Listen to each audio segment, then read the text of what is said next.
There was a thin seam of dried blood in the groove of the auctioneer's gavel, and Eliza could not stop staring at it. Heat pressed down like a hand. Red dust lifted with every boot scrape, tasting of iron and old gun smoke. The men in the crowd smelled of whiskey, coal, and horses kept too long in the sun. Somewhere, a saloon piano hit a sour note and quit, like it knew better. She stood on a shipping crate with a rope on her wrists, Boston shoes powdering red. The miner beside the platform spat and grinned, and a gold tooth flashed from the shade, one flash, like a small sun behind mesquite. The flash found her again. She didn't look for the man attached to it. Debt settlement, the auctioneer said, voice cracked with dust. Board and house, doctor, sundries, fit for housework, reads, writes, quick with figures. Laughter came like gravel in a bucket. A hand went up for $2, another for $5. A third man called out something that made the others snort. Eliza kept her back straight.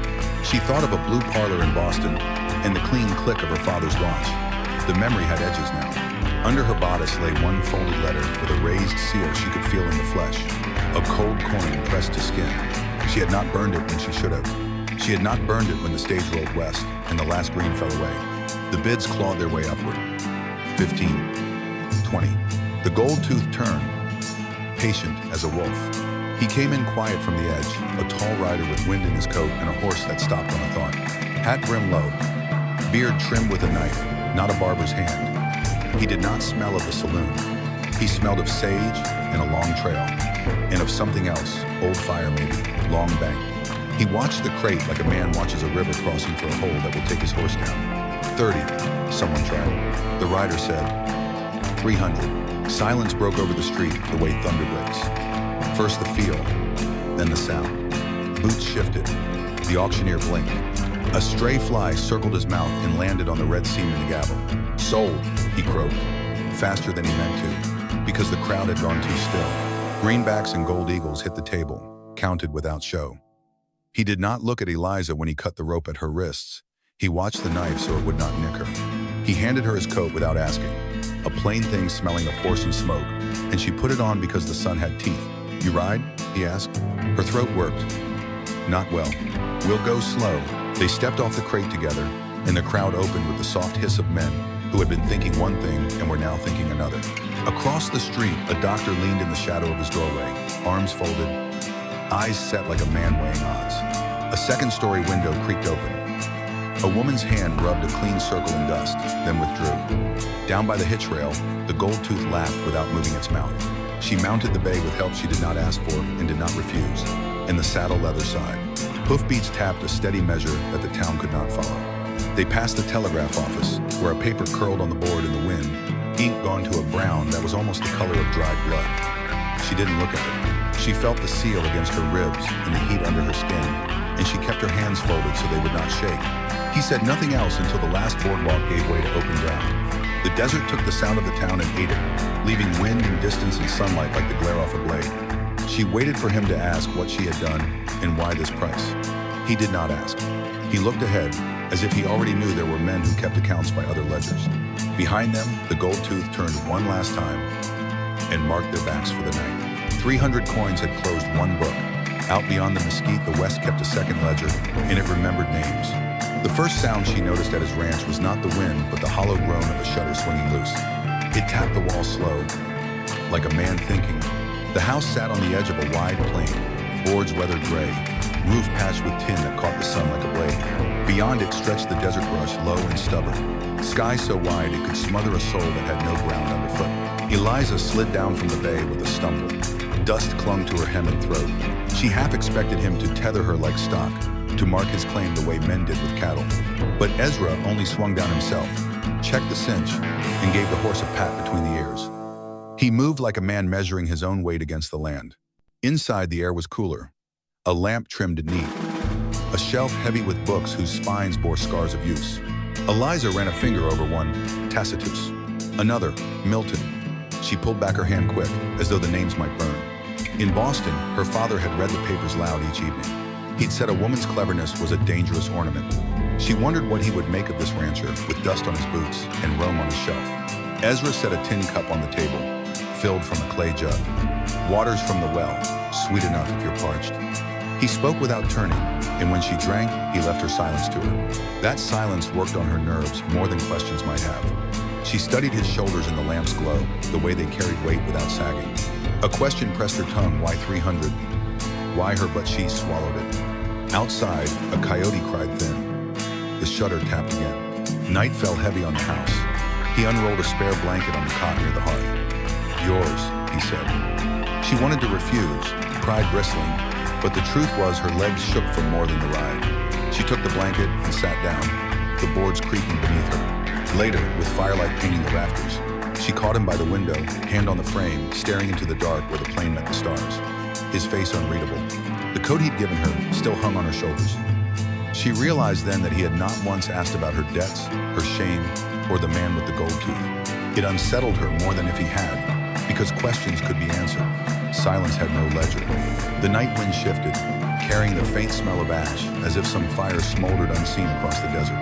Eliza lay back on the cot, eyes open to the roof beams, and thought of the sealed letter pressed to her ribs, heavy as iron. She wondered how long it would be before silence broke, and whose voice would break it first.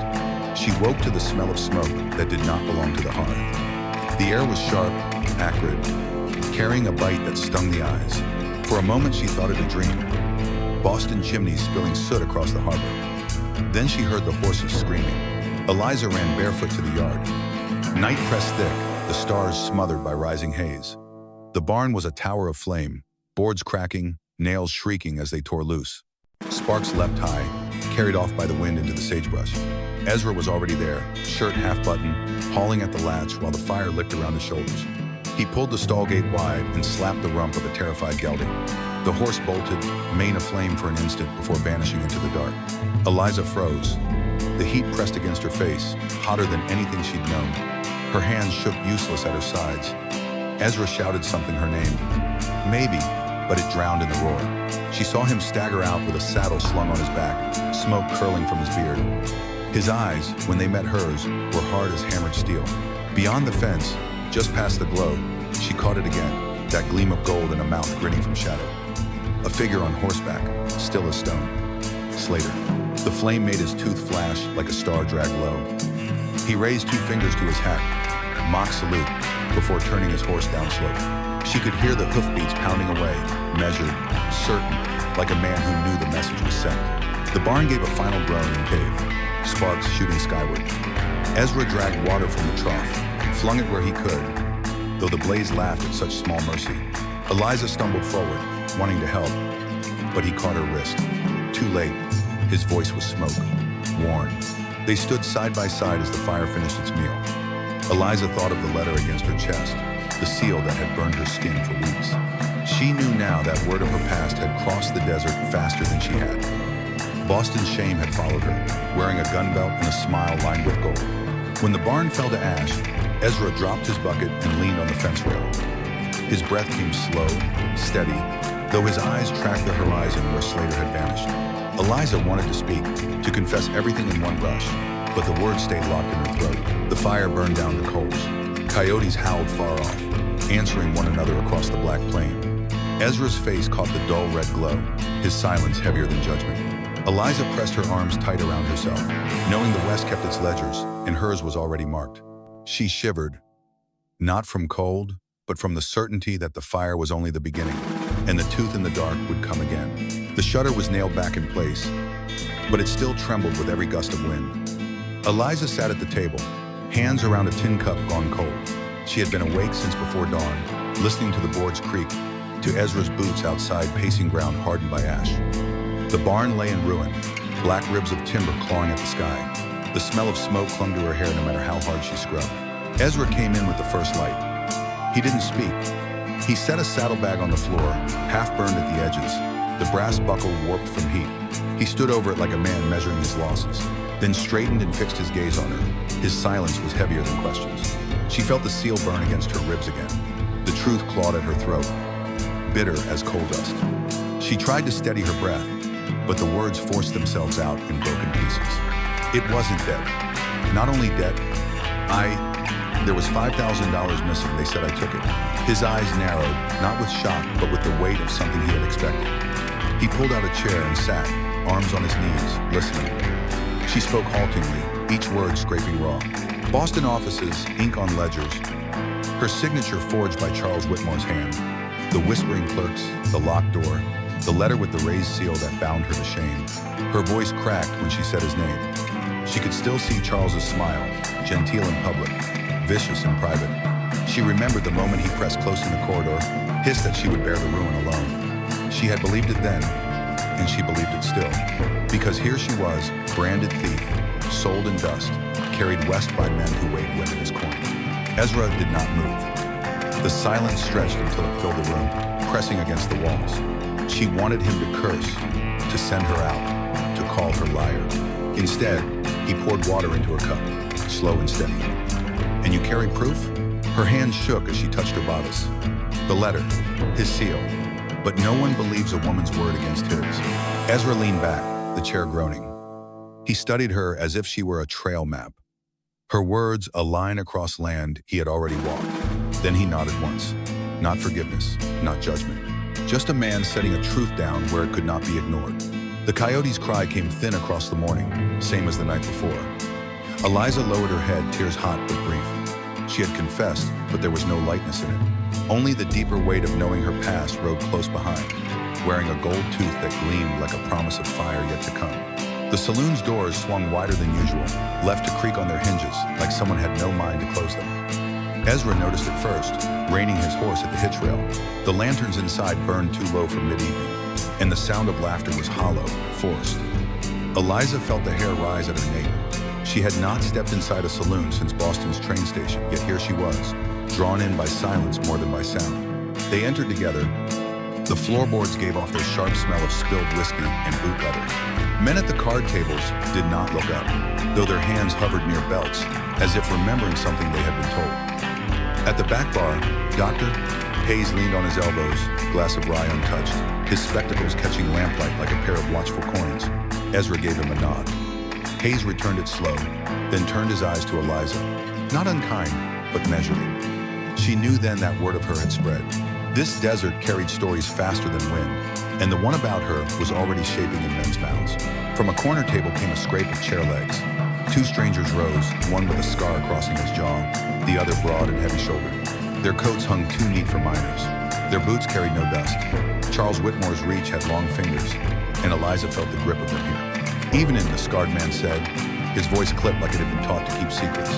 He looked Ezra over, then her. "Strange folk riding out of nowhere.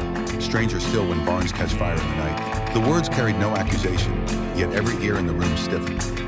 Eliza forced her eyes to the floor, though she caught, just for an instant, the ghost of a smile in the corner. A man with a tooth that gleamed gold when the lamp struck. Slater was here, or his shadow, close enough. Ezra's hand brushed the counter once, a signal only Hayes seemed to catch. The doctor straightened, set down his rye untouched. The room held its breath. No gun was drawn, no name spoken, but the weight of what hung between them was heavier than a drawn rope. Eliza gripped her skirt, knuckles white. She thought of the seal under her bodice, the paper pressed to her ribs. Proof meant nothing if men would not listen, and already she could see their minds setting in stone. She swallowed the truth back down. It wasn't time. Not yet. Ezra eased toward the door, slow, careful. Hayes shifted to cover him, talking of nothing weather, supplies until they were in the street again. The cool air biting sharp after the saloon smoke. The horses pawed restless, as if they too had felt the eyes on their riders. Behind them, laughter broke out sudden and false, like a shot fired just to test the air. Eliza turned once, saw the scarred man lean close to his partner, whispering. She did not need to hear the words to know her name had been spoken. The night carried them back toward the ranch, but the sound of that laughter stuck to her ribs like burrs. She understood that her past was no longer a secret tucked under silk and wax. It was alive in the mouths of strangers, and it would keep walking ahead of her until she faced it with gun smoke or not at all. The horses picked up a nervous rhythm long before Eliza heard the riders. She felt it through the saddle, a tremor that traveled into her bones. The desert was wide and empty, yet the sound of pursuit carried clear. 4 sets of hooves hammering steady, too steady to be chance travelers. She turned in her seat and saw dust climbing the horizon like smoke from a furnace. Ezra glanced back once, jaw tight. "Slater," he said, and nothing more. The air was dry enough to crack a throat. The sun was sliding down, throwing long shadows across the dunes, sharp as knives. The sage bent low under the wind, and the scent of dust and sweat coated Eliza's tongue. Ezra pushed his gelding harder, and she clung to the horn. the muscles in her arms burning. Her hat tore loose, carried behind them, but she did not dare look back. They cut across a gully where stone teeth jutted up like a broken jaw. A shot cracked, echoing against the rocks, and the smell of gunpowder drifted into her lungs. Pebbles spat at her from the impact, and she heard Slater's laugh riding the wind, a sound that felt too close, though the riders still swam in the dust cloud behind. Ezra led them toward a dry wash. The descent rattled her spine, hooves striking loose shale. She thought the gelding would stumble and throw her, but Ezra's hand closed around her arm, steadying, anchoring. His silence was a weight she leaned against. The wash curved into the open plain. Here the sky was endless, purple with the coming night. The riders gained ground. She could hear their curses, their spurs. One more shot barked, whined past her ear, close enough to make her flinch and taste blood, though none was drawn. Memory rushed unbidden Boston's marble steps, the iron gate of her father's bank, Charles's shadow across her papers. His voice telling her she would carry the blame, because the West was where shame went to be buried. She realized now that it was not buried at all. It rode behind her, with a gold tooth flashing in the dusk. Ezra veered left, toward a stand of mesquite that clawed the sky. The horses thundered through, branches whipping skin. The sound of pursuit never broke. Eliza's breath came ragged, chest burning. She wanted to pray, but the words stuck. Instead, she gripped the pistol Ezra had pressed into her palm at dawn, its weight unfamiliar, its promise both salvation and damnation. The desert wind rose, carrying the smell of distant rain that would not come soon enough. Darkness bled across the plain. Still the hoofbeats followed, relentless as a drum at an execution. Eliza understood that they would not stop until one side lay in the dust, and it might well be her. She met Ezra's eyes in the fading light. No words passed, but the look said enough. This land did not forgive debts, and the reckoning was closing fast.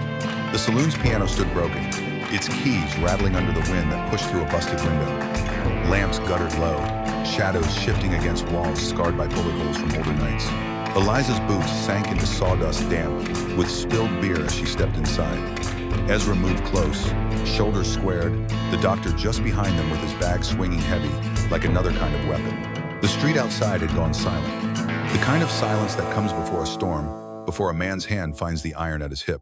Through the doorframe, she saw figures move Slater and his pack, 4 horses tied loose, men's outlines sliding between lampglow and dust. Their spurs jingled slow, measured, wolves circling a pen. Inside, breath fogged in the sour air. A glass tipped and rolled, empty, across the floor. Eliza's heart hammered like it meant to break free, but her face stayed still. She remembered Boston's auction room, the jeers, the rope at her wrist. The same weight pressed her now, but different because this time her hand rested on Ezra's pistol tucked beneath her skirt. Slater stepped in first, gold tooth catching lamplight. He tipped his hat low, eyes glinting with mock courtesy. "Lady," he drawled, "you've given me more trouble than $5,000 ought to buy." His laughter dragged across the room like spurs on stone. Ezra didn't answer. His silence had always been his sharpest blade. The doctor moved a step sideways, finding cover near a pillar, hand flexing on his bag. The first shot broke without warning. Wood splintered where Ezra had stood. Smoke filled the saloon, biting the back of the throat. Gunfire roared, echoed off every wall. Eliza dropped behind the piano, heart slamming. Splinters showered her hair, the bitter tang of powder stinging her eyes. A man rushed past, revolver raised, eyes locked on Ezra. Eliza's fingers closed around the pistol. It felt heavier than she had ever imagined. Her breath came sharp, steadying. She rose, sighted the man's shoulder, and squeezed. The recoil tore through her wrist, the crack deafening. The gunman spun sideways, crashed to the floor. Smoke thickened, lamps flickering like dying stars. Ezra fired low, deliberate. A body collapsed near the door. Hayes pulled iron from his bag, a sawed-down rifle, hidden beneath bandages and bottles. He let out one ragged curse and fired. The slug found Slater's side, sent him staggering back into the haze. Eliza heard Slater's laugh, ragged now, edged with blood. "Boston girl with a gun," he spat. "That's a story I'll carry west." His shadow loomed in the doorway, pistol raised, flame flashing at the muzzle. Ezra moved with the slow surety of a man who had chosen his time long before. His shot cracked like judgment. The gold tooth glimmered once in the smoke, then was gone. Eliza stood in the haze, pistol slack in her hand, chest burning with every breath. Her ears rang with silence after the thunder. The saloon reeked of sweat, blood, and gunpowder. She looked to Ezra, his face unreadable but his eyes steady on hers. The dust outside still churned under restless hooves, but inside, the storm had passed. Eliza knew better than to think it was finished. The West never finished anything, it only left its debts waiting in the dark. The floor was wet where the whiskey casks had burst, and the smell of liquor mixed with blood until the air itself seemed drunk. Smoke drifted in long ribbons, still carrying the taste of gunpowder. Eliza moved through it like a ghost. No voices rose, no boots scuffed behind her. The saloon was emptied of sound, as though every echo had been shot dead alongside the men. She stepped carefully over a broken chair, her skirts catching on splinters. A hand, lifeless, reached from beneath the table where she had seen one of Slater's men fall. She kept her eyes from the face, though she could not keep from noticing how the pistol lay just beyond his fingers, as if the gun itself had chosen to leave it. Her breath came shallow. The silence pressed against her, heavier than the noise of battle had been.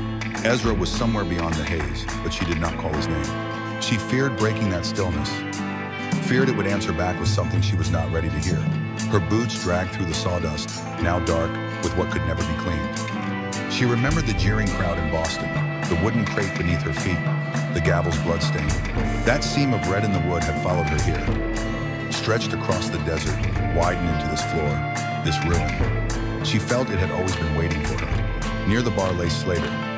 He was twisted against the wall, his mouth open in a grin that no longer carried breath. The gold tooth still caught the lamplight, gleaming as though it had a life apart from the man who wore it. Eliza knelt, not close, but near enough to see the papers crumpled in his vest pocket. Her fingers shook as she pulled them free.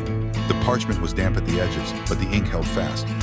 Letters signed with Charles Witmore's name, seals unbroken until her hands tore them open. The words bled with proof hired guns, false ledgers, orders to silence her, all written in the hand of the man who had smiled behind polished doors in Boston. Eliza pressed the pages against her chest. Her heart pounded so loud she feared the others might hear it, though none were left to listen. She leaned against the bar, shut her eyes. The smoke burned, but behind her lids she saw clearer than before. Charles's face when he had whispered that ruin would be her only dowry. She thought of Ezra then, his silence, his steadiness, and how he had asked no questions even when she confessed theft with her own lips. Now the truth sat heavy in her palms, but the weight brought no peace. Only another burden, sharper than before, because she knew it would not end with Slater's death. The lantern flame sputtered, casting long shadows against the wrecked wall. Eliza stood, papers clenched, the floor creaking beneath her. The silence had not lifted. It had only changed its shape. She knew now it would follow her out the door, across the desert, and all the way back into the past she had fled. The gold tooth still shone from the darkness, mocking her with its false light,